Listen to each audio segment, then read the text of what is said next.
తిరుపతి రెడ్డి ఎందుకు ఇట్లా చేసిండో మాకు కూడా తెలుస్తలేదు. ఒక యూనివర్సిటీ లంబడోళ్ళు ఉండొద్దు ఇక్కడ అనే వాళ్ళు ఇట్లా కుట్రతో చేస్తుండ్రు సార్. కుట్ర మొత్తం ఇంత వాళ్ళు మంచిగా చేసే వాళ్ళు ఉంటే మధ్యాహ్నం పూట ఇట్లా అని రావాలి కదా సార్. ఎవరు లేని టైంలో వచ్చి ఇట్లా చేస్తే మా పరిస్థితి ఏంది సార్? మా పరిస్థితి ఇలా ఉంది, ఏం చేయాలి సార్? వాళ్ళే న్యాయం చేయాలి. అవును సార్, చిన్న పిల్ల సార్, సంవత్సరం పిల్ల.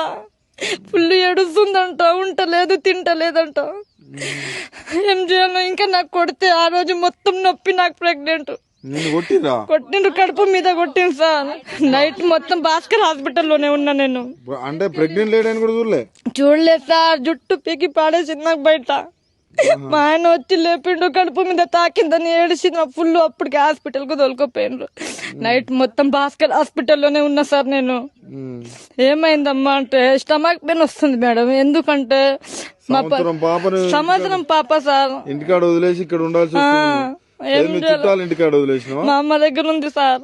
ఊర్లో ఉంది, ఇక్కడ ఇంత దూరం ఉంది సార్. ఊరితే వికారాబాద్ డిస్టిక్ అక్కడ సైడ్ ఉంది.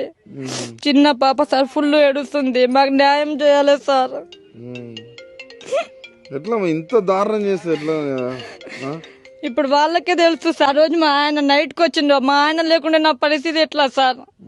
ఇంత ఘోరంగా ఉంది. చిన్న చిన్న పిల్లలు నాతో పాటు. మా మామ నడవడు, చెయ్యడు. ఎత్తుకొని తీసుకుపోయినాం సార్ బయటికి. అది మా పరిస్థితి. రోడ్డు మీద ఉంది, తిండి కూడా లేదు సార్ మాకు. మా సామాన్లు ఒక సైడ్ ఇట్లా పడేసి ఉన్నాము. పిల్లలు అక్కడ ఏడుస్తుండ్రు. ఎంత బాధ సార్ మాకు. మాకు న్యాయం చేయాలి సార్.